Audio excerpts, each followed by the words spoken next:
Do you support reparations for Black people? Well, listen, again, we had over 200 years of slavery. We had Jim Crow for almost a century.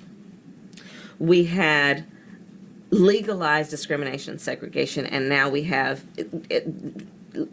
segregation and discrimination that is not legal but still exists and is a barrier to progress. We have disparities around housing. We have disparities around education. We have disparities around income. And we have to recognize that everybody did not start out on an equal footing in this country. And in particular, Black people have not. And so we have got to recognize that and do something about that and give folks a lift up. That's why, for example, I'm proposing the LIFT Act. Give people who are making $100,000 or less as a family a tax credit, which will benefit and uplift 60% of Black families who are in poverty. So by default, it affects Black families, but there's not a particular policy for African Americans that you would explore.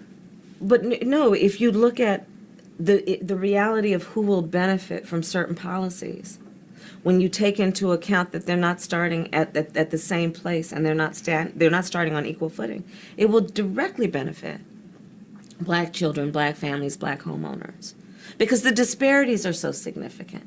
So if we focus on the specific issues that have resulted in the greatest disparities, and we understand that that's part of why we're doing it. Listen, the reality also is this: any policy that will benefit Black people will benefit all of society. Let's be clear about that. Let's really be clear about that.